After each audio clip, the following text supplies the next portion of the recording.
Gimana sih lu lihat pertarungan Jakarta? Kan lu nggak terlalu merhatiin sebenarnya, tapi belakangan kan lu pasti ngikutin dong isunya. Iya ya, Pak RK itu arsitek yang punya pengalaman panjang gitu kan. Dia harusnya bisa, ini 58% angka versi quick count dari kubu sebelah ini dibagi ke sekian banyak itu berarti berapa? Satu partai nyumbang berapa? Dibanding PDI Perjuangan sendirian sama Pak Andika Mas Hendy yang 40%. Kita kalah itu biasa aja. Kita kalah juga bukan yang pertama kali lah di dalam pemilu. Tapi kan yang penting caranya Pak. Kalau gini terus orang-orang Korea-Korea kayak kita begini nih kalau mau masuk ke pemilu gimana Pak? Nggak punya akses. Artinya ada political fatigue. Orang capek ngelihat politik. Bagaimana dengan semua yang terjadi kemelut ini. Jadi menyebabkan partisipasi pemilih turun. Maka kita sarankan Pilkada Jakarta 1 putaran saja.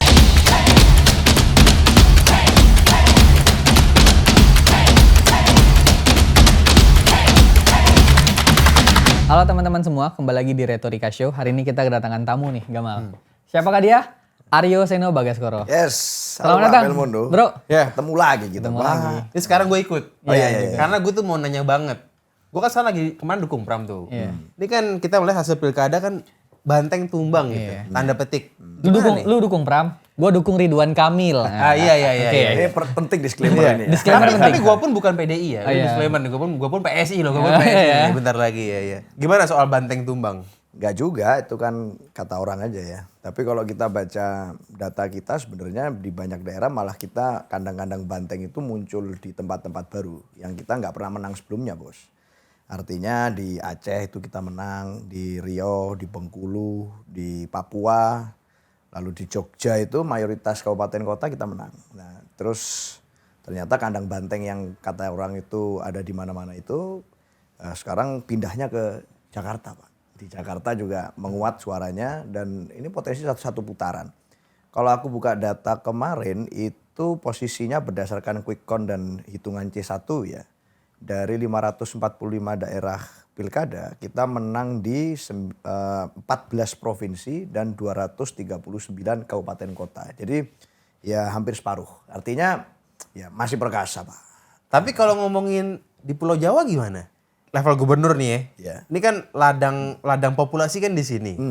Ya memang di daerah-daerah kayak di Jawa Barat misalnya. Memang kan bukan basis konstituensi kita. Bahkan nggak sampai 10% lah. Bahkan iya, tapi artinya sebelum ini pun kan juga ya kita tahu bahwa di Jawa Barat itu bukan basis elektoralnya PDI Perjuangan secara eksekutif. Itu yang pertama. Tapi di kabupaten kota juga banyak kok yang kita masih menang di Jawa Barat. Misalnya. Ada banyak, lumayan. Di tempatnya Kang JJ di Pangandaran itu kita masih menang.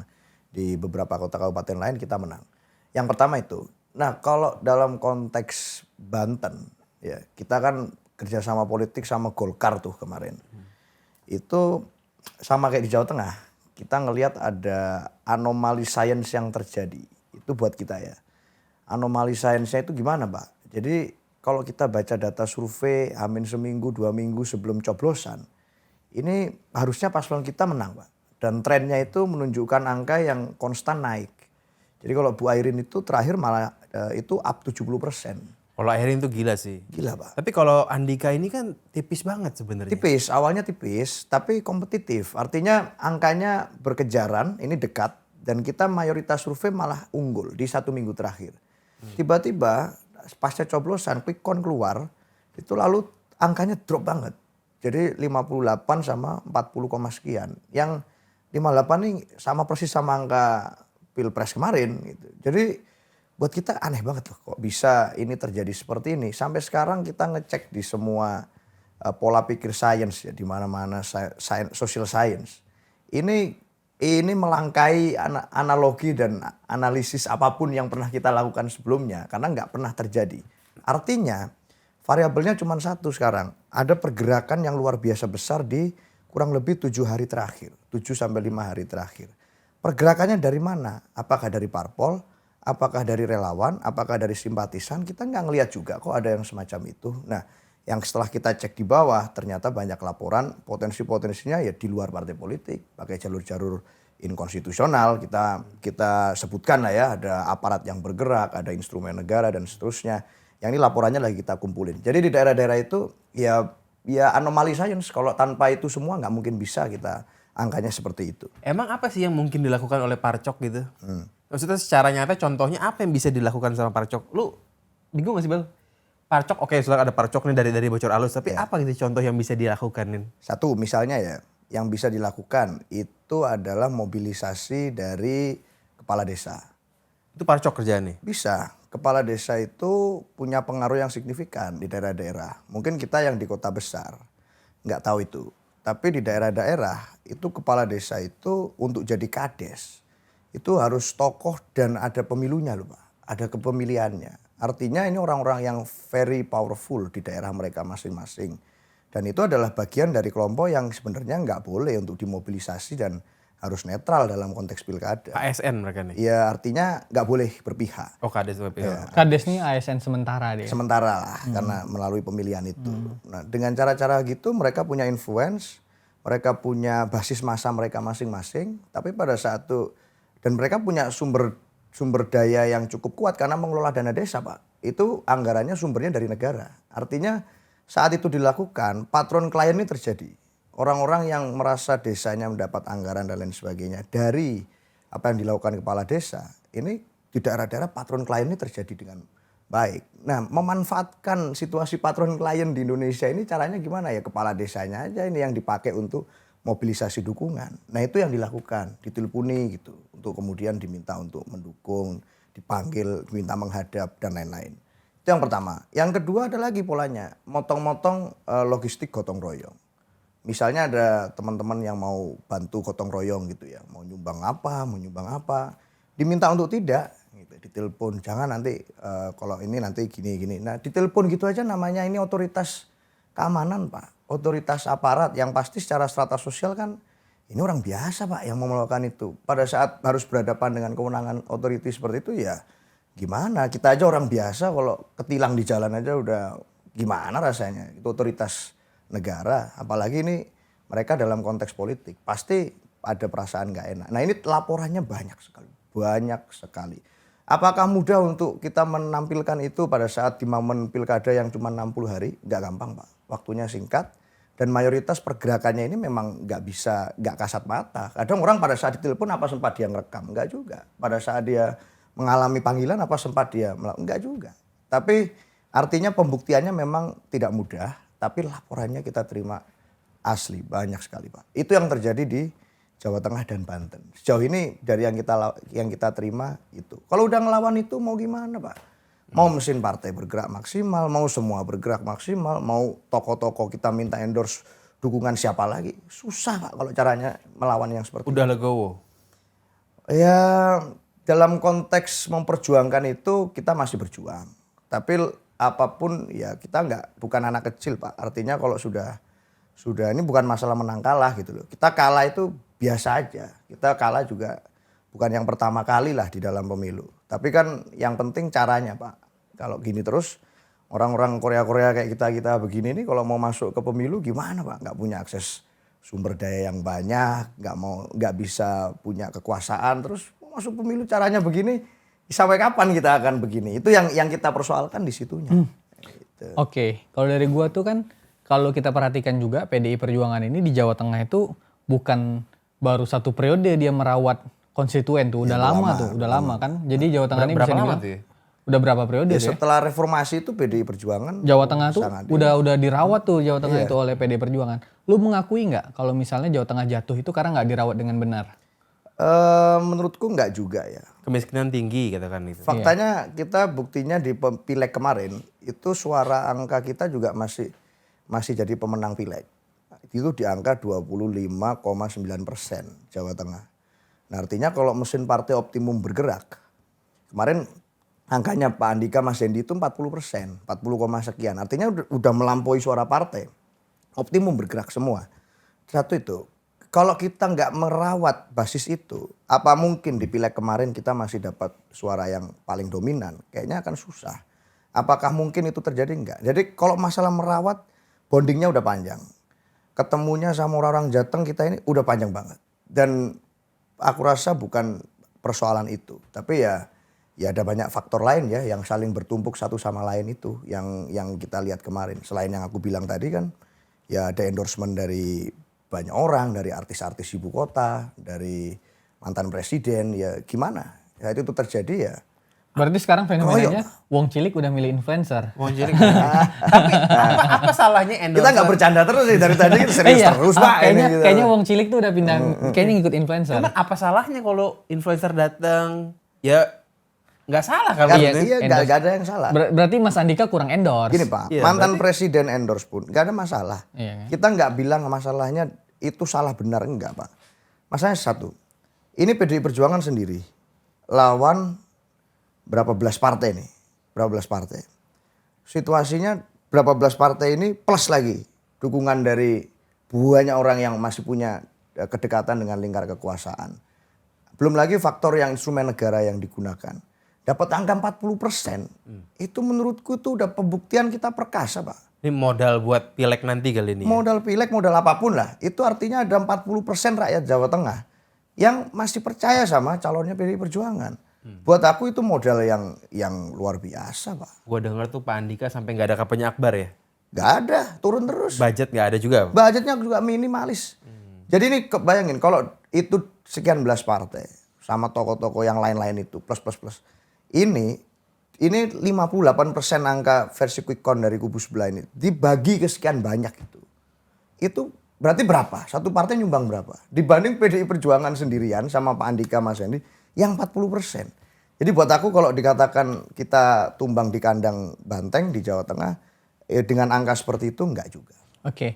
Kalau dari gua kan lu bilang tadi juga banyak tuh ada aparat desa gitu-gitu kan. Iya. Tentu kalau misalnya ada pun kecurangan pasti ada bukti gitu kan. Iya. Apakah bukti itu akan dibawa ke MK juga? Kan ini pembuktian pada akhirnya di Mahkamah Konstitusi kan. Nggak Pasti. bisa diceritain terus kan. Yes, Itu pasti, gimana dari pasti. persiapannya? Ini kita kumpulin semua. Termasuk yang video viral di medsos, yang masalah Kades ngumpul, ada Bawaslu yang mengecek itu.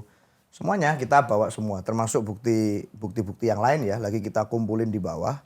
Dan pasti kita akan suarakan. Ini terlepas dari soal menang kalah. Kita nggak masalah itu. Meskipun jauh banget suaranya nih ya. Meskipun jauh banget. Di MK nggak mungkin berubah lah gitu Nggak kan. nggak bisa. Kalau ini secara selisih nggak bisa. Tapi itu tetap menurutku, itu tetap harus disuarakan Pak. Kalau nggak gitu, kasihan anak-anak muda yang pengen masuk ke arena politik tapi nggak punya akses duit ini Pak. Kasihan. Ada kemarin yang seru tuh, Bel yang di Tegal. Itu Iya. PDI juga ya. Iya, PDI juga. Itu kalau itu gimana? Surveinya emang jelek atau aneh juga tuh? Ya memang berat ya. Oh, Itu surveinya artinya emang kelihatan menang. Lawannya Gerindra ya? Lawannya ya juga sama semua Pokoknya partai. Kim plus. Semua partai. Incumbent bukan?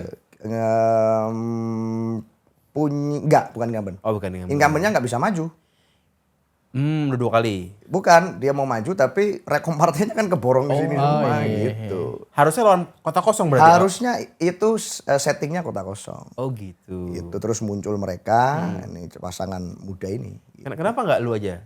Lu kan maksudnya Nggak bisa bos. Aku Rising star juga aku gitu. nabrak undang-undang Pak. Umurnya nggak boleh. Oh iya. Belum cukup. Sampai ya Belum benar-benar. cukup. Kan, Umur jadi Pak kalau Faris. belum cukup umur, lu jadi jubir aja. Iya. Atau kita podcast gini. Kita podcast aja.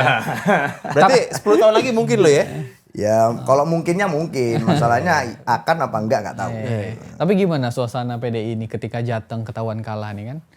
Ya. Itu pasti tertampar banget tuh karena itu Apalagi soal Bambang Pacul gitu ya. iya kan Pacul banget megang Jawa Tengah tuh kan. Iya.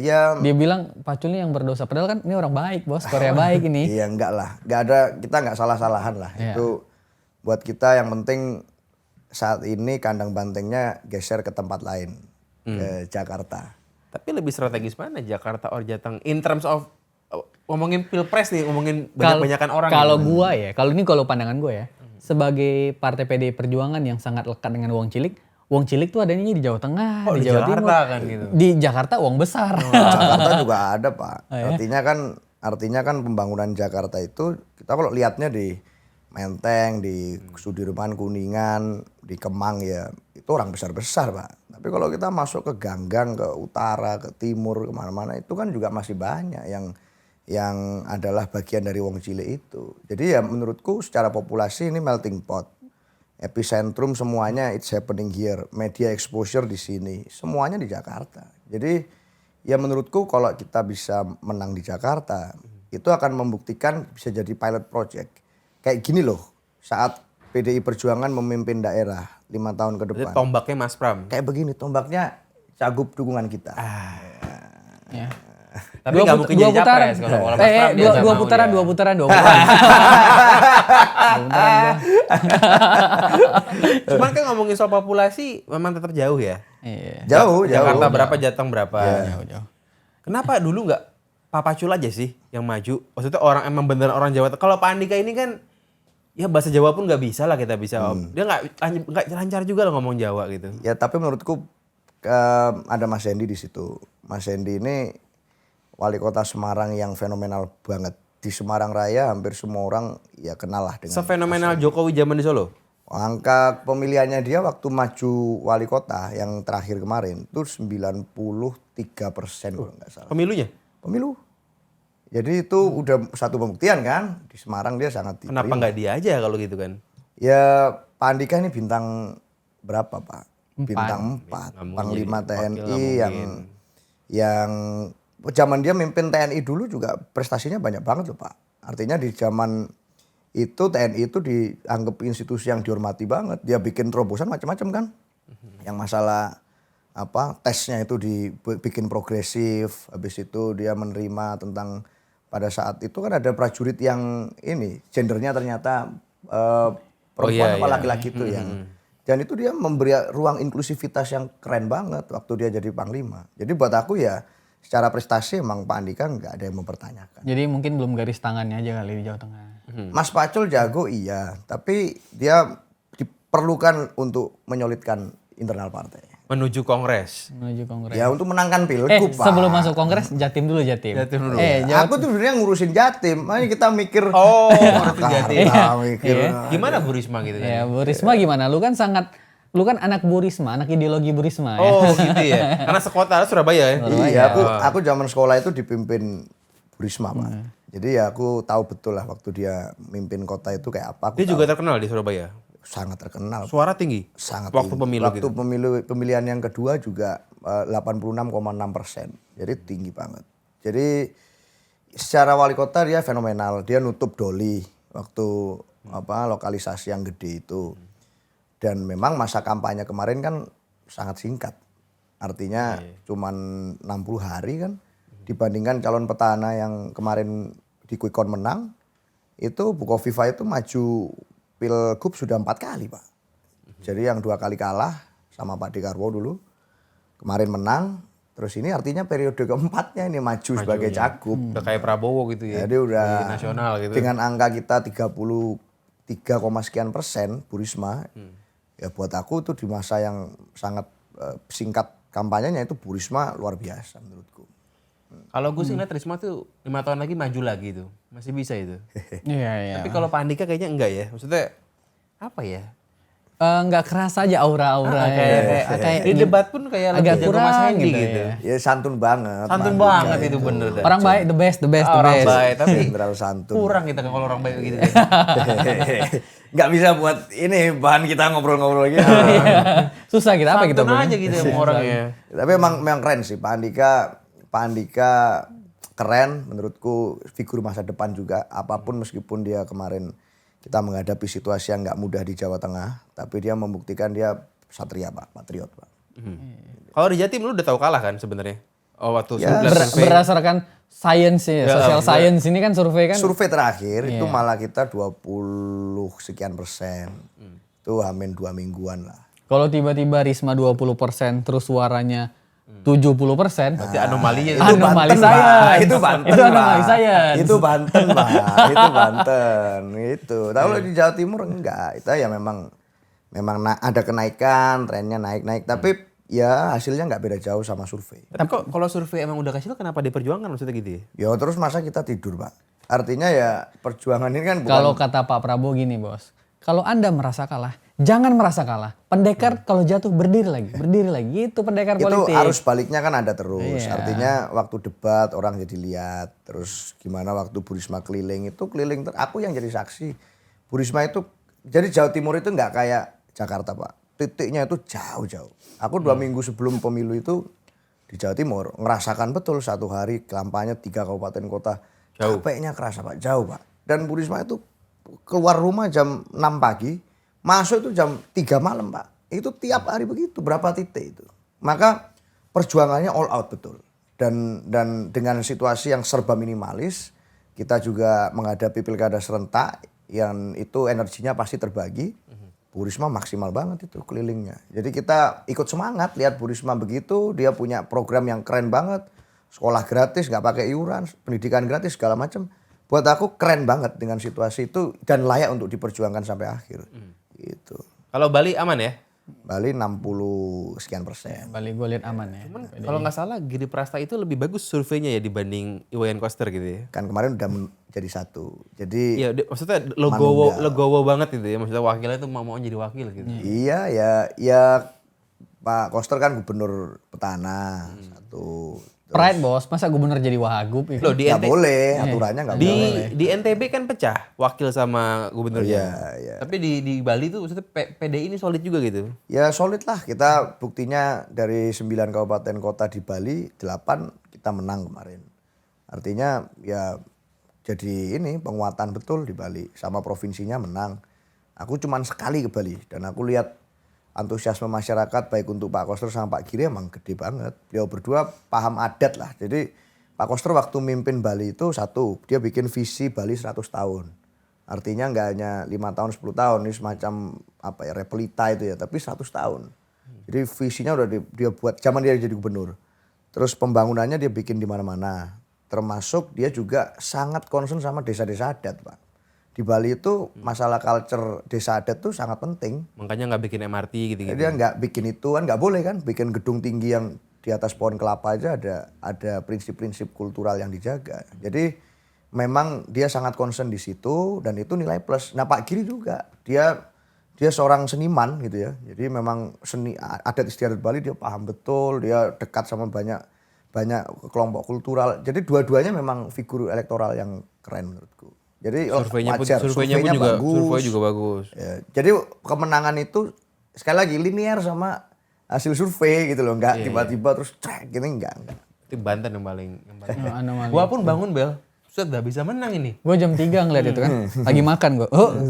Paten. Aneh itu betul bener-bener. Enggak, kalau gue sih ngambil sisi positif ya. Kalau survei Andra Sony bisa rendah, kalau gue maju survei gue 0, jangan-jangan gue bisa menang. Mas Pram survei 0 loh. Awal masuk 0. Gini. Survei 0-nya Mas Pram itu tapi dibuktikan, maksudnya time to time dia punya ada kenaikannya, Pak. Ada pertumbuhan. Bu Air ini kan stabil, artinya dia nggak naik turun loh waktu survei itu. Dia di angka tinggi. Tiba-tiba jerep, ini yang buat kita anomali. Menangnya kan menang tipis kan antara Andra Sony dan Airin kan 5-3, 4-6 lah. 4-6 gitu dia. Yang nggak tipis Pak. Tapi itu jauh Pak. Kalau elektabilitas kemarin itu jauh. mau ke MK juga udah nggak mungkin Jauh bisa Pak. itu. Di Jakarta kita 50+1 aja panjangnya bukan main kita cerita ini. 2.934 suara. Hafal bos. Karena deg-degan tiap hari. Oke, ada juga fenomena selain fenomena elektabilitas. Fenomena Anies Baswedan dukung Mas Pram. Oke. Oh gimana tanggapan lu yang... Ini seru ini. Oh, ini kan kemarin kita Seno ini sangat Anies sudahlah gitu ya. Tapi gimana pas lu melihat Mas Anies merapat ke Mas Ya Pram? artinya kan aku tetap sama omonganku kapan hari. Hubungan Mas Anies sama kita baik-baik aja. Waktu Mas Anies ke DPP banyak orang bilang dikecewakan lah apa. Aku bilang enggak, kita tetap komunikasi baik. Bang Rano sama Mas Anies tetap komunikasi baik. Yang baiknya PDI-nya atau Mas Pramnya gitu loh ke Anies? Ya yang ketemu di DPP waktu sebelum pengumuman rekom itu kan Bang Rano. Oke, tapi yang akrab kan Mas Pram akhir-akhir ini gitu loh. Ya Mas Pram kan ceritanya panjang sama Mas Anies. Pokoknya kalau Mas Anies datang ke DPP, Pak Ahok pasti lagi nggak ada. Ya. Nah, itu kenapa? Ya, tapi kan yang penting kan semuanya dukung. Kampanye Akbar, gua udah datang nih gua kira bakal bareng, nggak ada. Oh iya nggak ada ya. Kan ada keluarga besarnya Mas Anies. Iya, diganti keluarga besar. Ya, jadi tetap yang penting tuh masih kompak. Bukan hanya mereka, kayak Pak Foke, kayak Bang Yos itu udah ketemu Mas Pram, terus keluarga besar Pak Ali Sadikin. Itu mantan-mantan gubernur semua. Yang aku rasa kalau gubernur itu kan gini, provinsi itu isunya beda sama di nasional. Dan yang paling ngerti urusan itu ya mantan-mantan gubernurnya. Jadi kalau mantan-mantan gubernur sekian banyak ini ngasih endorsement ke namanya Pramono Anung Wibowo, ya berarti mereka tahu ini orang bisa mimpin Jakarta. Kenapa nggak sowan ke mantan gubernur Joko Widodo? Ya kan mantan presiden. Ya. Mantap, pertanyaan lu mantap. Betul kan mantan gubernur tuh. Meskipun cuma 2 tahun. PDI Perjuangan lagi ya. PD Perjuangan lagi. Masuknya kan mantan presiden. Lagi pula beliau sendiri yang bilang kalau saya Ridwan Kamil itu gimana? Apa kita ya kan kita menghormati pilihan masing-masing orang. Iya. Yang ini juga yang anomali kan. Pak Gies Khalifa bersama di situ Itu aneh mendukung Mas Pramono. Hebat juga Ya, nih. politik tuh emang aneh gitu kali ya. Ya. Dulu tuh zaman gua muda gua ngelihat PDI lawan PKS. Sekarang tuh kebolak-balik gitu. Itu gimana tanggapan menurut lo nih? Ya artinya kalau di Jakarta kan masih kita nggak sama PKS. Tapi Daerah-daerah lain Tapi masih. maksudnya pendukung PKS akhirnya ya kayak Gies Khalifa gitu-gitu kan itu kan pasti kan gue yakin dia pilih PKS lah dulunya. Ya. Sekarang di PDI itu kan aneh tuh gitu. ya kadang kalau orang bersatu itu kan karena ada dua hal. Satu common issue, Satu ada yang dibenci satu sama-sama. common enemy kan gitu aja Pak. Jadi ya tinggal di Common analisis enemy, aja ya. mana yang kira-kira itu cocok. Gua rasa ini common enemy. Common enemy ini ya. Kalau nggak mungkin gabung. Iya. Tipikalnya memang common enemy. Yang masih belum bergabung tuh ya Anies Ahok nih belum pernah nih sepanggung sebenarnya. Ya tapi gini loh, kita ya apapun ya di politik itu kan mengajarkan kita kalau orang bisa berubah. Jadi perubahan yang terjadi di orang itu faktornya ya macam-macam. Tapi Lu kalau menganggapnya kita wajar gitu ya? ya kita nggak bisa kontrol orang Pak. Gimana? Tapi yang penting kalau di PDI Perjuangan itu kan kita punya prinsip pelembagaan partai. Jadi partai itu ya nggak bisa berubah-berubah. Orang-orang di dalamnya mungkin berubah-berubah. Tapi kalau partai ini karena lembaga yang isinya banyak orang, value dan core value-nya ya prinsip-prinsipnya akan tetap konsisten.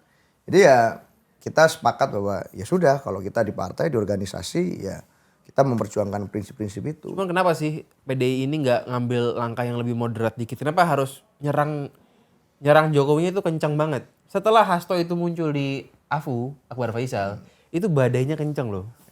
Dan itu bikin gue anxiety sebagai pendukung Pram gitu.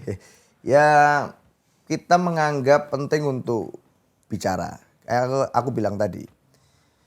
Apa yang terjadi di banyak pemilu itu, kita sekarang ngumpulkan bukti A, bukti B, bukti C, keterlibatan instrumen, mobilisasi, intervensi, intimidasi. Bisa-bisa aja kita sudah biarin aja kita. Gimana kalau kita mikirin lainnya? Apakah nggak mungkin pilihan itu diambil oleh kita? Bisa-bisa aja kalau kita males urusan. Tapi buat kita yang penting bukan hanya soal menang dan kalah.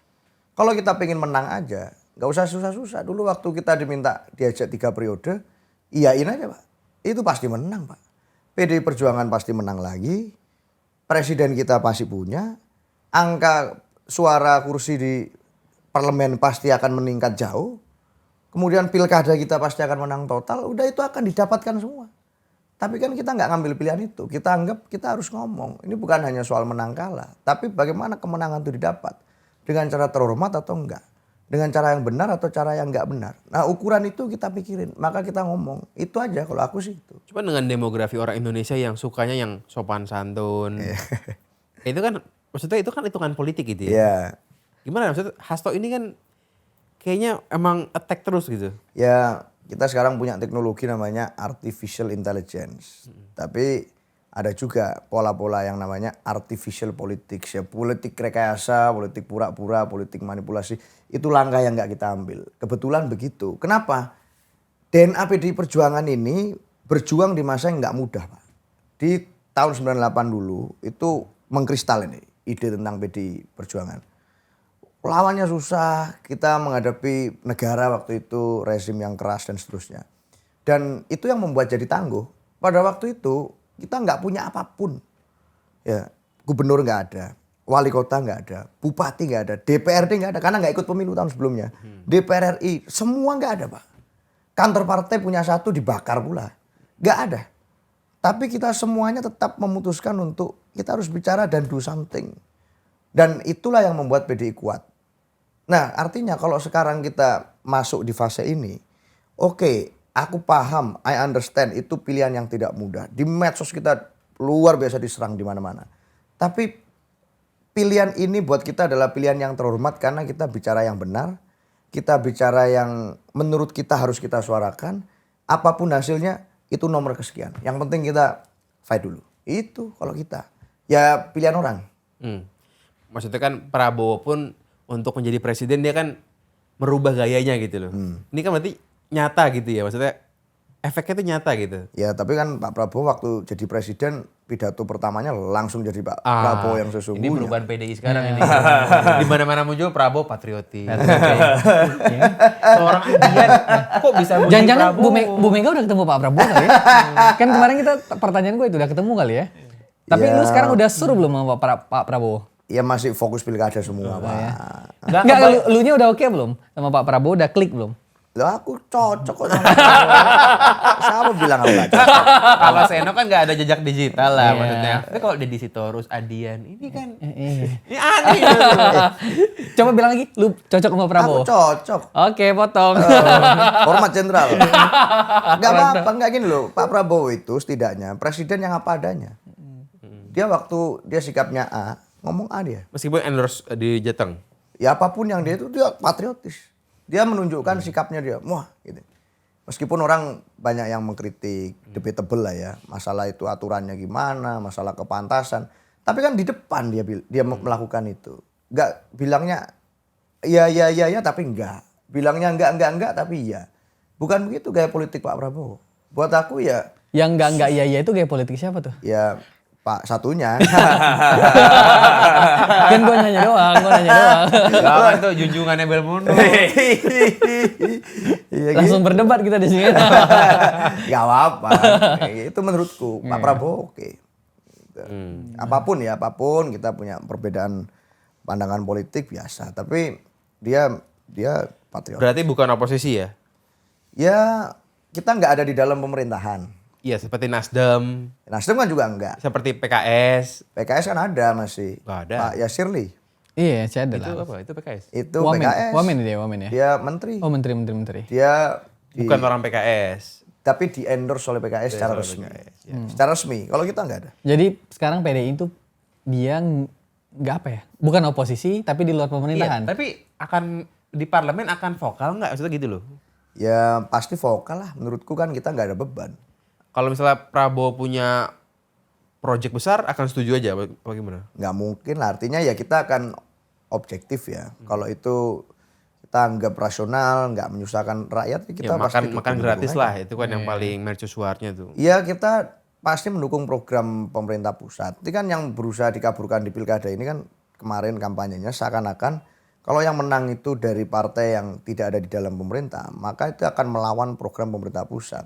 Padahal nggak begitu Pak. Gubernur, wali kota itu kan ya harus hierarkinya koordinasi dengan pemerintah pusat. Udah jadi disumpahnya ini atas nama Nah, pendapat lu apa tuh narasi pilihlah yang sejalan dengan pusat itu narasi yang sesat menurut lu? Ya biar kita kalah aja. Ya, dan lumayan efektif ya. Ya itu dilakukan di mana-mana faktanya. Tapi itu menyesatkan buat aku. Karena siapapun yang menang disumpahnya ya untuk NKRI Pak. Oleh Prabowo juga nantinya kan. Oh, nanti akan koordinasinya sama Kalau pemerintah memang pusat. apa, saya mau bilang Prabowo ini patriotik, Prabowo ini paten lah gitu ya. Kenapa sekalian nggak Andika Perkasa minta endorse Prabowo kan? Jadi ada dua yang di endorse tuh kan. Sesama tentara lah. Loh gini, Pak, kita berharap presiden itu ya berdiri di atas semuanya sebenarnya. Pak Andika pun kan dengan rendah hati bilang loh kalau bisa saya di endorse Pak Prabowo juga kenapa tidak kan begitu. Saya juga akan sangat senang karena Pak Prabowo kan berperan sebagai banyak peran. Satu ketua umum partai yes yang punya hak konstitusional untuk mengendorse mendukung pasangan calon yang direkomendasi oleh Gerindra. Yang kedua juga sebagai kepala negara, yang ketiga kepala pemerintahan. Nah artinya harus berdiri untuk semua dong. Tapi kan kita lihat memang ini ada political awkwardness ya. Jadi mungkin karena jadwal pilpres dan pemilu yang sangat dekat nih tarikan nafasnya. Jadi sesaat setelah Pak Prabowo pidato tentang aparat harus netral, kita negara harus begini-begini. Nggak lama terus muncul video dukungan. Itu political awkwardness menurutku. Yeah. Tapi keadaan itu yang memaksa jadi ya repot juga kita mau gimana. Oke. Enggak, Tar. Jadi PDI mendukung pemerintah tapi di luar. Ya kita mendukung Pak Prabowo. Tapi kita tidak ada di dalam Tidak mendukung Gibran. Iya, tadi gue mau nanya itu. Pak Mas Gibrannya gimana sebagai wapres itu loh? Ya, presiden, tidak ada visi yang lain, ada visi presiden. Ara aja bilang begitu kok. Oh iya ya? Bang Ara bilang begitu tuh. Iya. Jangan-jangan arahnya ada PDI-nya juga ya? Enggak lah, udah dibalikkan katanya. Tapi dulu tuh siapa sih yang bikin pilkada serentak? Kan PDI juga toh. Iya kan semua Pak itu. Ya, maksudnya PDI kan pemerintah, setuju toh. eksekutif dan Setuju toh. legislatif. Ya ini jadi evaluasi buat semua. Artinya memang situasinya banyak hal yang harus dievaluasi dari pilkada kita saat ini, termasuk pilpresnya yang membuat political fatigue juga untuk rakyat. Faktanya kan partisipasi pemilih juga Akhirnya sekarang turun cukup parah. rendah di Turun parah. mana-mana. Itu satu fakta politik. Artinya ada political fatigue. Orang capek ngelihat politik. Bagaimana dengan semua yang terjadi kemelut ini. Jadi menyebabkan partisipasi pemilih turun. Maka kita sarankan pilkada Jakarta 1 putaran saja. Kalau itu gue setuju. Saya menyarankan 2 putaran. Gue menyarankan 2 putaran. Ya. 2 putaran capek, Bel. Enggak, ini bukan masalah capek. Aturannya memang udah mengharuskan kita kalau nggak sampai 50 plus 1, 2 putaran. 50 plus 2.930. Tunggu KPU mengumumin. Tunggu. Sesama host saling berdebat, hasilnya diem aja. Biar kelihatan netral kan. Oke, kita pindah ke Kongres. Kongres. Menuju Kongres. Ini kan Sekjen sebentar lagi udah masuk masa penghabisan lah. Kan dia 2 periode ya di Ini PDI semuanya Perjuangan. kan, nggak sekjen doang kan maksudnya kan? Ketum enggak? Ketum enggak. Enggak, Tapi ketum secara enggak. sekjen memang ada arti partai. Sekjen aja. Sekjen aja. Ketum tetap Bu Mega. Nah, kita bahas sekjen dulu sebelum ketum. Jadi siapa nih yang masuk dalam pusaran sekjen nama-nama tinggi Oh, aku ini? belum sempat tahu ya. Kan ini masih ngurus pilkada. Kita sebut nama kali ya. Ya, boleh. Bang Ahmad Basarah, terus Pacul. terus siapa lagi ya? Nama-nama gede ya? Selalu lebih tahu lah siapa tuh. Pramono? Pramono nggak? Oh nggak mungkin lah Pramono. Udah 2 kali jadi sekjen. Tapi memang pemilihan sekjen nanti dipilih lewat DPD atau gimana itunya? Ya nanti akan disusun melalui kongres ketua umum, tapi yang punya hak untuk menentukan struktur DPP. Mbak Puan nggak mungkin. Apa jadi sekjen? Heeh. Ya kan gimana ya. Tapi kan ketua Masa umum. yang Ya, harusnya gini, jadi ketua umum jadi sekjen? Otoritasnya ada di ketua umum. Jadi untuk menentukan struktur dan personel DPP itu nanti ketua umum. Maka DPD memilih ketua umum. Jadi struktur partai itu nanti memberikan haknya itu untuk memilih ketua umum. Ketua umum memilih sekjen. Ketua umum yang punya hak untuk menyusun pengurus DPP. Gitu. Tapi Pak Hasto udah nggak bisa lagi. Secara aturan memang ya 2 kali ya. Jadi Pak Sekjen. Tapi kan Hasto bisa dirubah ada 2 di kali. ART kalau mau kan? Ya, tapi ya Jadi sejauh Pak Hasto ini 3 periode. Iya. kan kita kan jadi berasumsi lagi. kita ini melihat yang ada. Oh, yang ada aja. Begitu. Tapi dengan gantinya Pak Hasto ini mungkin PDI akan lebih ramah nggak sih? Ya, Pak Hasto ini gini, kita nggak bisa bohong, ini kan emang Pak benar-benar Hasto Kristianto itu kan berperan tidak sebagai Hasto Kristianto, tapi sebagai sekjen partai. Pada saat podcast di Akbar Faisal itu, dia berperan tidak sebagai sekjen partai. kalau dia bikin disertasi juga begitu. Dia berperan sebagai dirinya sendiri. Nah, pada saat dia berperan sebagai sekjen DPP partai, maka siapapun sekjennya, kalau sikap politik partai A, ya A. Nggak ada urusan. Mau itu sekjennya siapa, mau itu siapa lagi, ketua DPP-nya siapa. Karena saat keputusan partai itu A, maka yang disuarakan A itu seragam semua. Begitu. Jadi ya bukan masalah sekjennya siapa. Kita nggak mengenal ya orang per orang itu gini, ini satunya gini. Kalau udah berperan sebagai DPP partai ya keputusan politik partai yang dijalankan. Jadi Mas Hasto ini menjalankan keputusan politik partai. Buat aku sih gitu. Gue juga penasaran soal Pak Ganjar sebenarnya, Bel. Oh iya, silakan. Kan sudah Apa Pak Ganjar sekjen gitu kan? sudah hilang ya. Pak Ganjar ini sudah meredup lah di Anies ini kan masih dibincang-bincang itu loh, Sen. Di mana-mana masih diomongin Pak Ganjar tuh kemana gitu. Pak Ganjar lagi. Iya, kenapa pas Pak Andika kan dia di Jawa Tengah ya gubernur ya? Pak Ganjar Bahkan nggak endorse Pak Andika gitu. Ya Pak Nggak Ganjar kerasa, itu nggak masih kerasa. di DPP. Dia jadi ketua DPP sekarang. Jadi fokusnya di banyak daerah masih melakukan konsolidasi internal. Tapi buat aku memang ya Pilpres kemarin itu kan benar-benar menguras energi ya. Mental sih pasti. Mental luar biasa. Artinya tidak mudah untuk fight melawan seluruh sistem yang disiapkan seperti itu. Dan Mas Ganjar, aku rasa dengan situasi seperti itu masih tetap melakukan kerja-kerja politik kok. Dan hari ini memang pilihannya dia banyak menetap di Jogja. Mungkin karena di Jogja itu dekat sama UGM, kampus Mas Ganjar dulu. Dekat sama banyak kelompok kritis, dekat sama banyak budayawan. Dia merasa nyaman di sana. Di Jateng nggak turun tapi kemarin tuh. Maksudnya nggak kelihatan ya. Dia tinggal di Jogja Pak. Jadi Nggak ya, diminta sama Pak Andika. semuanya Pak Ganjar ikut datang kok pas konsolidasi internal, pas ini dia ikut datang. Tapi memang kan yang nyalon Pak Andika sama Mas Hendy. Jadi yang di depan ya yang menonjol harus Pak Andika Mas Hendy, bukan bukan yang lain. Ya di Jakarta kan Pak Anies ini nonjol loh di Mas Pram. Iya. Maksudnya Pak Ganjar nggak nonjol di Pak Pandika Ganjar tuh gitu. kayak udah hilang aja gitu. Benar-benar ya. hilang gitu dari peredaran. Makanya kalau Asgon kita nih. menyadari bahwa yang menonjol harus paslonnya, bukan endorsernya. Gitu. Jadi kita nggak buka just tip untuk apa? Meskipun sah-sah paslon-paslon. aja sebenarnya kan. Sah-sah aja, tapi kita menghargai dan menghormati paslon. Kemungkinan Mas Ganjar jadi sekjen ada? Ya, semuanya mungkin kan apa kata ketum nanti. Kalau bicara tentang sekjen. Ya oke kali ya. Ya boleh lah. Ini kan mantan capres. Ini hebat loh mantan capres tuh. Nggak semua orang bisa jadi capres loh. Iya benar-benar nggak Berapa semua. orang sih jadi capres maksudnya kan? Iya iya. Pak Mahfud kemana? Pak Mahfud nggak ngendorse juga nggak? Pak Mahfud enggak lah, Pak Mahfud tetap jadi ini intelektual. Ya di podcast kan banyak. Tapi bisa dibilang Pak Mahfud ini PDI nggak sih sebenarnya kalau kita mau bilang Enggak, gitu? secara KTA enggak, formal enggak. Tapi ya kita cukup sering diskusi sama Pak Mahfud. Waktu sekolah partai kita juga sering minta Pak Mahfud untuk menjadi pembicara. Jadi ya punya kedekatan sama kita dalam konteks itu sebagai teman diskusi. Tapi secara legal formal Pak Mahfud sampai hari ini enggak berpartai. Yang aku tahu itu. Oke ini pertanyaan gue lagi nih untuk Seno ini kan. Kan dia harusnya tugasnya di Jawa Timur. Oh iya. Mepet-mepet Jawa Tengah gitu kan. Ini udah selesai pilkada dia malah ke Jakarta nih. Kenapa? Karena tinggal harapan tinggal di Jakarta atau gimana? Ya kan kita hari ini. Kenapa lu nggak temenin Bu Risma sih kan udah iya. Ya, aku nemenin Bu Risma keliling terus selama 2 minggu itu, Pak. Dan aku keliling sendiri ya, artinya kalau kita ngomong pilkada kan waktunya nggak banyak, ya aku mencar, tapi aku standby di Jawa Timur. Nah, pasca selesai ini aku rasa penting untuk memastikan agar semua suara rakyat itu terekam dengan baik. Apalagi Jakarta ini kan kita masih betul-betul menunggu rekapitulasi suara dan penetapannya itu. Jadi ya hari ini aku standby di sini. Dan banyak hal yang perlu aku suarakan tentang pemilu ini, termasuk kita ngobrol ini sekarang. Iya jadi roadshow ke talk show gitu ya di TV-TV. Iya, tiap hari Pak Faris itu yang kita ajak teman-teman. tuh. Ya gue berharap banyak lah sama Seno. Nah, aku berharap banyak sama Pak Faris. Tugas gue selesai nih sudah. Tinggal tugas Belum Seno. selesai Pak, tunggu pengumuman dulu kita. Oh tunggu pengumuman dulu. Iya, Oke lah kalau gitu. iya. Tapi menurut lu Pak Ridwan Kamil bagus gak sih? Absurd banget pertanyaan gue. Nah ikutin kali.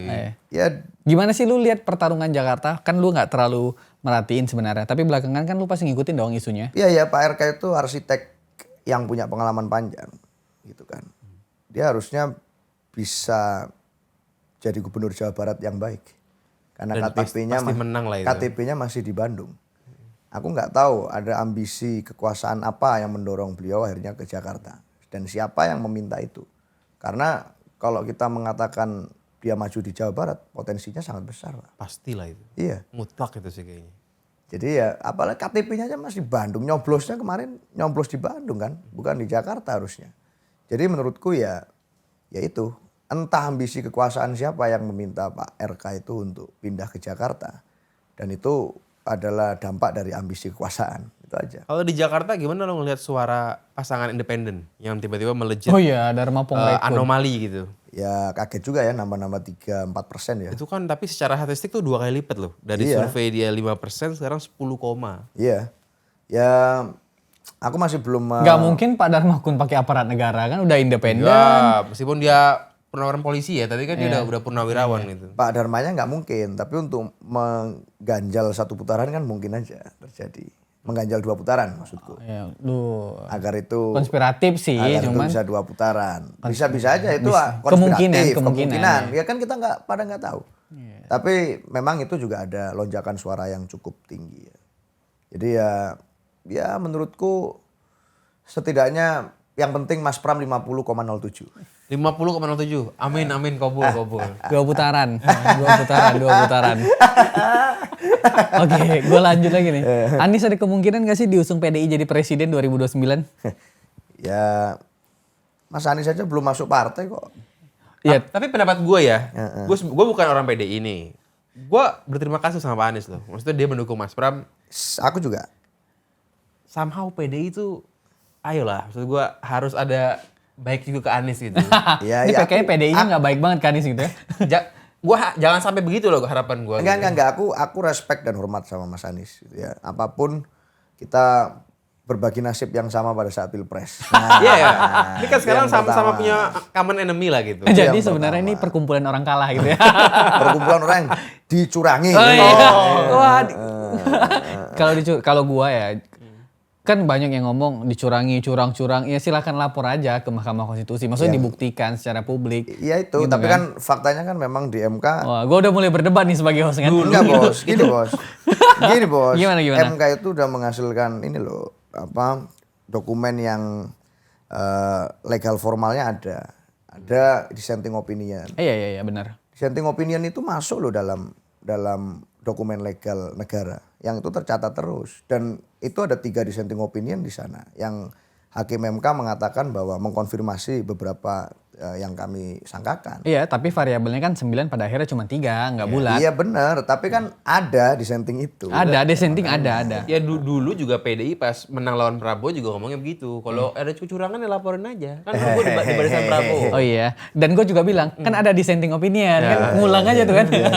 Ini yang Emang kalah. ada dulu dissenting opinionnya? Gak tau, gue gak tau. Dulu nggak ada. Gue Nggak nggak ada, Pak. nggak ada ya. Nggak ada, ini ada. Ini Tapi nggak kan, pernah terjadi. tapi kan rumor nggak ada, kecurangannya nggak ada juga dulu juga. Oh iya. Itu kan selalu ada sebenarnya. Iya. Ya harapan gue sebagai orang yang berterima kasih banget ke Pak Anies ya, itu gimana nih hubungan dengan Anies ke depan dengan PDI ini? Lu membacanya gimana? Kayaknya gitu? Bu Mega nih keras ke sih maksudnya. Ya aku sangat senang dan berterima kasih dalam konteks Pilkada Jakarta ini. Kita dari awal punya komitmen dan niat untuk mensintesiskan semua pikiran dan kerja Gubernur Jakarta yang lalu tanpa terkecuali. Dan buat kita masing-masing kan punya hasil kerjanya masing-masing. Termasuk Mas Anies bikin JIS yang itu hari ini sangat dinikmati oleh banyak orang. Dan hari ini problemnya kan aksesnya aja yang itu masih macet pada saat ke sana. Nah itu yang kita anggap oke, legasinya ada dan kita ingin meneruskan ini dengan lebih baik. Mas Anies berkenan untuk mensupport kita di situ dan buat kita itu satu hal yang kita angkat topi dan hormat. Terima kasih. Maka menurutku hubungan baik itu ya nggak mungkin selesai hanya di Pilgub dong. Pada saat Mas Pram jadi juga komunikasinya pasti akan dilanjutkan. Anies capres PDI. Nah, itu urusan lain lagi Pak. Atau Jokowi balik jadi ketua umum PDI. Nah, itu Ada makin kemungkinan. konspiratif lagi. Makin konspiratif lagi. Ya jangan-jangan karena PDI dekat dengan Anies, Jokowi mau ambil alih kan Oh, konspiratif banget. begitu. Oh, iya. Konspiratif Pak. Kita ya itu asumsi-asumsi liar apapun Iya. bisa kita wacanakan. Ya ini pertanyaan juga nih, kalau misalnya Mas Gibran mau balik ke PDI dibuka nggak sih pintu? Ya gini loh. Bagaimana kita menjawab suatu asumsi yang dibangun atas asumsi lain? Iya. Asumsinya adalah Mas Gibran mau balik ke PDI. Terus bagaimana PDI merespon? Gimana caranya merespon? Asumsi yang pertama aja bentuknya asumsi, Pak. Ini kalau politik kayaknya enggak deh.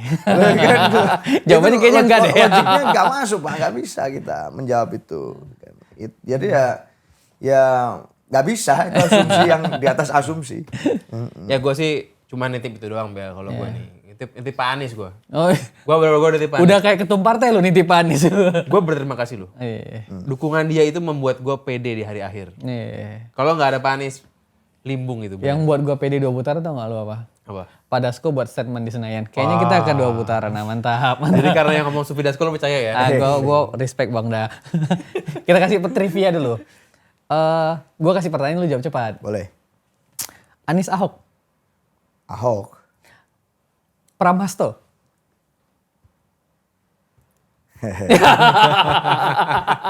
Bu Mega deh. Gam kasih gam. Jokowi Gibran. Wah ini berat juga ya pertanyaannya. Kita disuruh memilih pilihan yang kita nggak milih. Tapi aku 2019 dulu nyoblos Pak Jokowi. Oh jadi Jokowi. Jokowi. Dulu 2019. Tapi kan sekarang sumbernya Mas Gibran ya Pak Jokowi. Jadi repot juga kita nggak milih semua Pak. Mbak Puan Prananda. Bu Mega. Terakhir lu Gam. Apa ya yang pasti bingung ya? Jakarta atau Jateng? Sekarang Jakarta menyala. Sekarang Jakarta menyala. Oke, terima kasih banyak. Thank you. Thank you banyak Ardisono. Terima kasih banyak teman-teman Retorika Show. Sampai jumpa.